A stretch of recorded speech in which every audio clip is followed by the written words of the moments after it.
Live 24 માં હું છું જ્યોતિષાચાર્ય ડોક્ટર હસમુખ પ્રજાપતિ. નમસ્કાર દર્શક મિત્રો, ગણેશ વાણીમાં આપનું હાર્દિક સ્વાગત છે. તો આવો સૌપ્રથમ ગણેશ વંદના કરીએ. વક્રતુંડ મહાકાય સૂર્યકોટિ સમપ્રભ નિર્વિઘ્નમ ગુરુ મે દેવ સર્વ કાર્યેષુ સર્વદા. તો આજે જોઈએ હવે આજનું રાશિ ભવિષ્ય અને જ્યોતિષ ચર્ચા, જેમાં માગશર સ્વધી નોમ અને હસ્ત નક્ષત્ર. ચંદ્રમા આજે કન્યા રાશિમાં રહેશે, જેથી આજે જન્મેલા જાતકોનું શુભ નામ પઠ અણ રાશિ અક્ષરો પર રાખી શકાય. તો આવો વાત કરીએ સૌપ્રથમ મેષ રાશિ. મેષ રાશિના જાતકો માટે આજના દિવસે જેમ જેમ દિવસ પસાર થાય તેમ તેમ ક્યાંક ને ક્યાંક અવરોધોમાંથી પસાર થતા હોવ, પણ બપોર પછીના સમયમાં ધીરે ધીરે હળવાશ અનુભવવાનું ચાલુ થાય તેમ લાગે. છતાંય આજે ગેસ્ટ્રિક એસિડિટિક સમસ્યાઓથી અને અવરોધોથી સંભાળવું. આજે તમારે શું કરવું, શું ના કરવું, આજે તમારે ખાસ કરીને ઓમ નમો ભગવતે વાસુદેવાય આ મંત્રનો ભાવપૂર્વક 21 વાર જાપ કરવાથી દિવસ તમારો શુભ રહે. વાત કરીએ હવે વૃષભ રાશિ. વૃષભ રાશિના જાતકો માટે આજના દિવસે આનંદ ઉત્સાહે ધારેલા કાર્યો પાર પડે, સંતાનોના પ્રશ્નો ઉકલતા લાગે અને આવકનું પ્રમાણ ક્યાંક વધતું લાગે. સ્નેહીજનથી મિલન મુલાકાત થઈ શકે. તો આજે તમારે શું કરવું, શું ના કરવું, આજે તમારે ખાસ કરીને ઓમ રીમ કુલદેવ્ય નમઃ આ મંત્રનો ભાવપૂર્વક 21 વાર જાપ કરવાથી દિવસ તમારો શુભ રહે. વાત કરીએ હવે મિથુન રાશિ. મિથુન રાશિના જાતકો માટે આજના દિવસે મકાન વાહનના પ્રશ્નોમાં પ્રગતિ જણાય. ક્યાંક ને ક્યાંક છાતીના દર્દોમાં સાંજ પછીના સમયમાં ક્યાંક રાહત થતી લાગે. તો આજે તમારે શું કરવું, શું ના કરવું, આજે તમારે ખાસ કરીને ઓમ નમો નારાયણાય આ મંત્રનો ભાવપૂર્વક 21 વાર જાપ કરવાથી દિવસ તમારો શુભ રહે. વાત કરીએ કર્ક રાશિ. કર્ક રાશિના જાતકો માટે આજના દિવસે જેમ જેમ દિવસ પસાર થાય આનંદ ઉત્સાહ જોમ જુસ્સો વધતો જણાય. પરાક્રમથી કરેલા કાર્યોમાં ક્યાંક સફળતા મળતી જણાય અને ટૂંકી મુસાફરીના કોઈ યોગ બની શકે. તો આજે તમારે શું કરવું, શું ના કરવું, આજે તમારે ખાસ કરીને હરિઓમ તત્સત જય ગુરુદત્ત આ મંત્રનો ભાવપૂર્વક 21 વાર જાપ કરવાથી દિવસ તમારો શુભ રહે. વાત કરીએ હવે સિંહ રાશિ. સિંહ રાશિના જાતકો માટે આજના દિવસે જેમ જેમ દિવસ પસાર થાય ક્યાંક ને ક્યાંક આવકનું પ્રમાણ વધે, પારિવારિક શુભ સમાચાર મળી શકે, દાંત ગળાથી સંભાળવું પડે. તો આજે તમારે શું કરવું, શું ના કરવું, આજે તમારે ખાસ કરીને ઓમ એમ રીમ એમ સરસ્વતી નમઃ આ મંત્રનો જાપ કરવાથી દિવસ તમારો શુભ રહે. વાત કરીએ હવે કન્યા રાશિ. કન્યા રાશિના જાતકો માટે આજના દિવસે ક્યાંક ને ક્યાંક પોતાના કાર્યોમાં એક તરફ વધતી જાય અને કાર્ય સિદ્ધિ તરફ જવાનું પ્રચંડ મન રહે અને ક્યાંક ને ક્યાંક વૈવાહિક વાતચીત તમારી આગળ વધતી લાગે. તો આજે તમારે શું કરવું, શું ના કરવું, આજે તમારે ખાસ કરીને ઓમ દ્રામ દત્તાત્રેયાય નમઃ આ મંત્રનો ભાવપૂર્વક 21 વાર જાપ કરવાથી દિવસ તમારો શુભ રહે. આવો જોઈએ હવે જ્યોતિષ ચર્ચામાં. દર્શક મિત્રો, વાત કરીએ મંગળ વિશે. મંગળ નું નામ સાંભળતા ઘણા લોકો ડરતા હોય છે કે મંગળ દોષ છે, આમ છે, તેમ છે, મંગળ ભારે છે, શું મંગળવાળી છોકરી કે છોકરો મળશે કે કેમ, આ તે. પહેલા તો મંગળ એ મેષ અને વૃશ્ચિક રાશિમાં સ્વગ્રહી થાય, જેનો સ્વામી મંગળ છે મેષ અને વૃશ્ચિકનો. સાથે સાથે મકર રાશિમાં ઉચનો થાય છે અને કર્ક રાશિમાં નીચનો થાય છે. હાલના ગોચર ભ્રમણમાં કર્ક રાશિમાં મંગળ ચાલુ છે. તો મંગળ પોઝિટિવ હોય એટલે વ્યક્તિનામાં જોમ જુસ્સો, પાવર, ડેરિંગ, સાહસિકતા હોય છે, કૌમારત્વ હોય છે. કારણ કે ધરણી ગર્ભ સંભૂતમ વિદ્યુત ક્રાંતિ સમપ્રભમ કુમાર શક્તિ હસ્તમ તમ મંગલમ પ્રણમામ્યહમ. જે ધરતીનો પુત્ર છે, ધરતીના ગર્ભથી ઉત્પન્ન થયેલ છે એવા મંગલને કુમાર શક્તિ, કુમાર જેવી તાકાત ધરાવે છે તેવા મંગલને હું પ્રણામ કરું છું. તો ખાસ કરીને 1, 4, 7 1, 4, 7, 8 અને 12મા સ્થાનમાં મંગળ હોય તો પ્રથમ નજરે મંગળ દોષ ગણાય. પ્રથમ નજરે ઘણીવાર ઘણા લોકોની કુંડળીમાં આવી રીતે મંગળ હોય તો મંગળ દોષ થઈ જ ગયો એવું માની લેતા હોય છે, અથવા તો જે તે જગ્યાએથી એમને મળ્યું હોય નોલેજ. પરંતુ એ પ્રથમ દ્રષ્ટિએ છે. બીજી દ્રષ્ટિએ મંગળ દોષ રહેશે કે નાબૂદ થઈ જાય છે એ જોવું ખૂબ જ અગત્યનું છે. કારણ કે મંગળ પહેલા તો સ્વગ્રહી હોય તો પણ એનો દોષ નાબૂદ થઈ જાય છે. મંગળ ઉચ્ચનો હોય તો પણ એનો દોષ નાબૂદ થઈ જાય છે.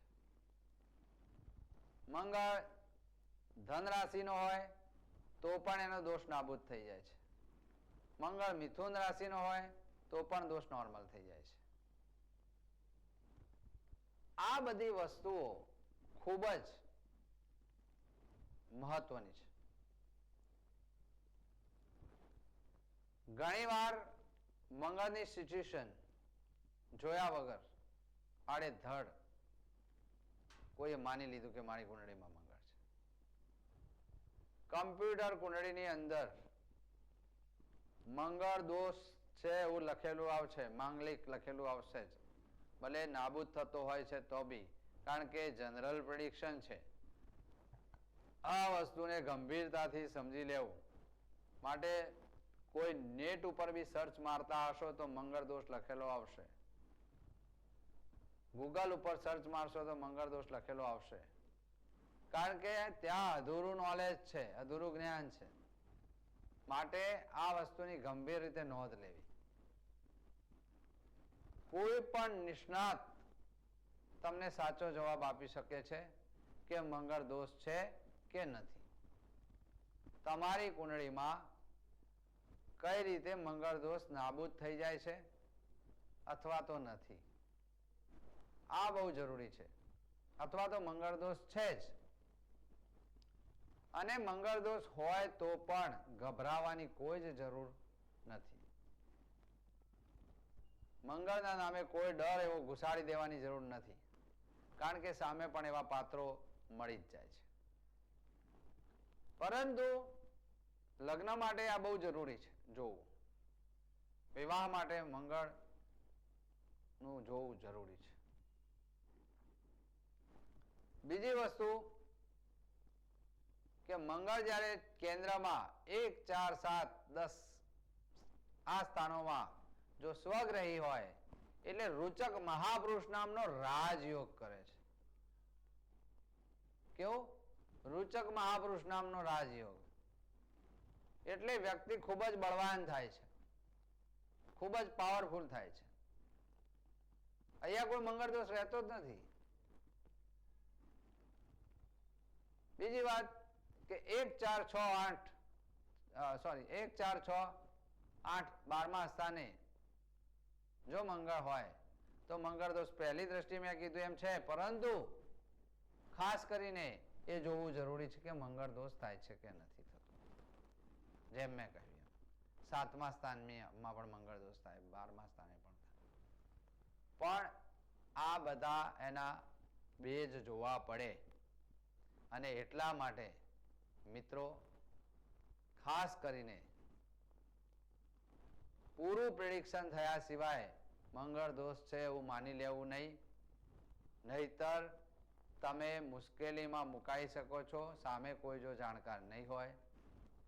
અને જો અડસટ્ટે જોતા હશે, કોઈ ગૂગલ ઉપરથી જોતા હશે, નેટ ઉપરથી જોતા હશે, કમ્પ્યુટરથી જોતા હશે, તો ત્યાં તમારું ભવિષ્ય બગડી શકે છે, આમ તેમ થઈ શકે છે.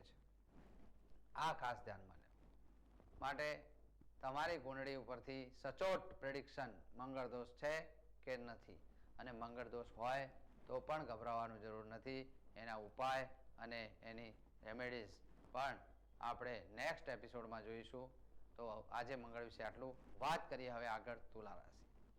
તુલા રાશિના જાતકો માટે આજના દિવસે જેમ જેમ દિવસ પસાર થાય તેમ તેમ ક્યાંક ને ક્યાંક ખોટા ખર્ચાથી બચવું, કોર્ટ કચેરીના કાર્યોથી સંભાળવું અને વિદેશના કામોમાં સાવધ રહેવું. તો આજે તમારે શું કરવું, શું ના કરવું? આજે તમારે ખાસ કરીને ઓમ શ્રીમ શ્રીય નમઃ આ મંત્રનો ભાવપૂર્વક 21 વાર જાપ કરવાથી દિવસ તમારો શુભ રહે. વાત કરીએ હવે વૃશ્ચિક રાશિ. વૃશ્ચિક રાશિના જાતકો માટે આજના દિવસે જેમ જેમ દિવસ પસાર થાય આકસ્મિક ધન લાભ મળતો જાય, ક્યાંક ને ક્યાંક મિત્ર વર્તુળથી ફાયદો રહે અને સામાજિક ક્ષેત્રમાં પ્રગતિ જણાય. તો આજે તમારે શું કરવું શું ના કરવું, આજે તમારે ખાસ કરીને ઓમ નમો ગોવિંદાય આ મંત્રનો ભાવપૂર્વક 21 વાર જાપ કરવાથી દિવસ તમારો શુભ રહે.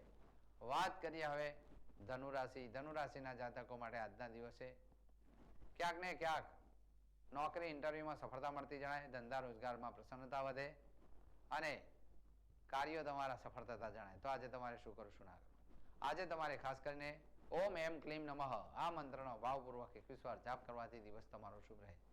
વાત કરીએ હવે મકર રાશિ. મકર રાશિના જાતકો માટે આજના દિવસે જેમ જેમ દિવસ પસાર થાય તેમ તેમ ખાસ કરીને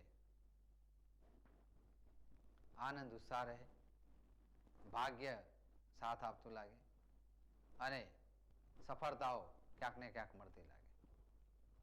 વાત કરીએ હવે કુંભ રાશિ. કુંભ રાશિના જાતકો માટે આજના દિવસે જૂના પ્રશ્નો ઉકલતા જણાય, ગૂઢ જ્ઞાનમાં વૃદ્ધિ થાય અને ક્યાંક ને ક્યાંક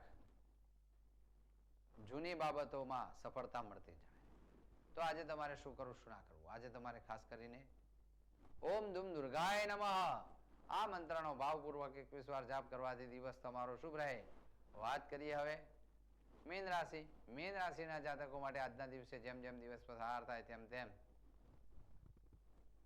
વૈવાહિક વાતચીત આગળ વધે, જાહેર જીવનમાં માન સન્માન મળતું જાય અને આવકનું પ્રમાણ મળે. તો આજે તમારે શું કરવું શું ના કરવું, આજે તમારે ખાસ કરીને ઓમ દ્રામ દત્તાત્રેયાય નમઃ આ મંત્રનો ભાવપૂર્વક 21 વાર જાપ કરવાથી દિવસ તમારો શુભ રહે.